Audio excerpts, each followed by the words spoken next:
Hello, my name is Cody Lucas, and today we'll be going over my personal project for communications. We'll be talking about my relationship with someone I'm very close to. So this semester in communications, we've gone over so many important topics of things that I feel like I did know, but things that I didn't have a word for, or I didn't know what to call them, and I didn't have examples put in front of me to help describe what they were.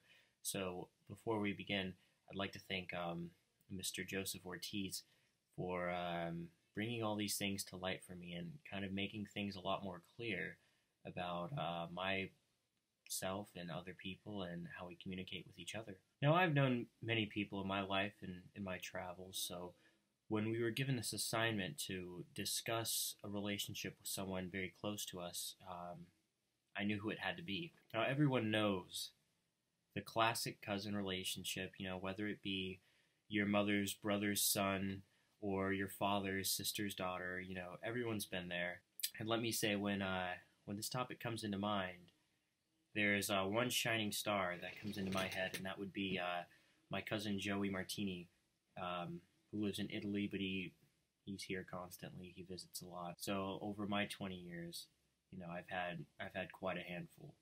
Now, Joey's Italian, so what does this mean necessarily? Well, aside from being a proud and slick guy, he also has a tendency to be loud and a little on the foul-mouth angle of things. A little self-monitoring on Joey's end would make our relationship a lot simpler. Just to bring up an example, there was this one occasion where Joey and I were on a double date at one of his favorite Italian restaurants. And he's going on telling embarrassing story after embarrassing story and cursing and carrying on. And by the time a good hour had passed, both of our dates ended up ditching us. And after all this, Joey still didn't understand why, or, the fact that he was the one directly causing this by not being mindful of his actions and not being mindful of social cues from other people. Hey, I said it once, I'll say it again. A little self-monitoring from Joey would make our relationship a lot simpler. Now, Joey's always been the Casanova type of guy, and this occasionally can cross over to the point of him being borderline womanizing, and it's kind of bad. But the thing about Joey is that when he's in a rut, he's the type of person that will blame it on everything else, every external possible outlet he can channel his blame onto, he will, rather than taking personal responsibility for it. But of course, when something goes right, it's all Joey. All the credit and the glory has to go to him. That's kind of how he operates. And Joey's also not really good about accepting negativity or criticism in general. So when I broke it to Joey that his over-the-top behavior and borderline stereotypical personality had blown it for us, he starts screaming. Joey is always yelling about something, because that's just how he is. But you'll know he's mad because he'll start going like this when he's screaming. And when we learned about self-serving bias in this class, I knew that somehow I would end up just talking about him somehow. Because for me, he's just the epitome of someone with a self-serving bias. And being able to take a little responsibility in his life would make my friendship and cousinhood with Joey infinitely easier. Empathy isn't something that I would say is super prevalent in our relationship. And I don't mean to make it sound like things are all bad between me and Joey because we're cousins. And Joey hails from Italy, so there's obviously cultural shifts and differences here and there. But Joey's the type of person that kind of expects to be accommodated when he's stateside, and that can be a problem. Now, this isn't something I usually take issue with, but when it comes to Joey, things can get out of control. When he visits, Joey always expects a plate of spaghetti with Italian smoked hickory meatballs on the table waiting for him, with the steam coming off of it, particularly, fresh off the grill.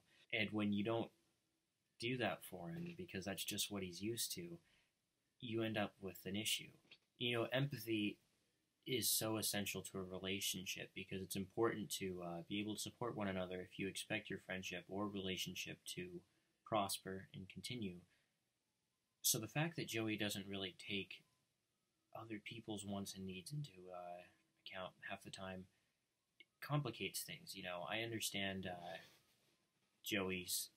He's got his own lifestyle that he liked going on, but you know, being forced to eat nothing but pizza and spaghetti or other pastas for a week at a time, it's just, no one likes that. I'm Joey's Italian, but I'm American. Sometimes I gotta, have a good hamburger in front of me for dinner. And I just think if he were to take everyone else's feelings into account, it would be simple. Now, here's something that's caused a huge rift in our friendship. We learned it in class as the halo effect.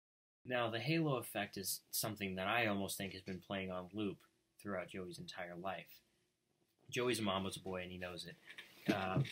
He was a mischievous little guy when we were growing up, always running around and causing some sort of trouble. But when the trouble would come, I would always end up getting the blunt end of the stick, so to speak. And when Joey dropped the noodle pot on Mama Magoli's favorite tablecloth, I was put to blame.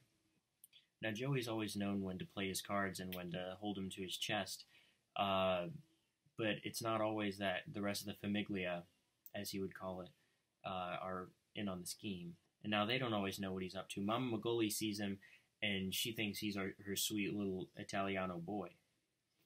Meanwhile, I'm being sent out to sweep up the bird dirt every time. And while the halo effect isn't something that really affects our everyday communication, Joey's way of being able to manipulate it to get what he wants and to make other people see that, it's been kind of hellacious. Getting past this would improve our relationship tenfold. That much I swear. So that's going to bring us to our next topic that we're discussing here, and that's self-disclosure. And Joey's a talkative guy. He's always telling some story of his gloried past, and let me say, I've probably spent 50 to 60 hours in total over the course of my life having to sit there while he's going on about something. Now, the problem is that while Joey's, telling all these stories, he likes to change little details, particularly ones that put him in a bad light. And because of this, I have a very foggy idea half the time of who Joey Martini really is deep down. Look, he's my cousin and I love him, but half the time, Joey spends so much time talking with his hands that you don't even know what he's trying to actually express legitimately.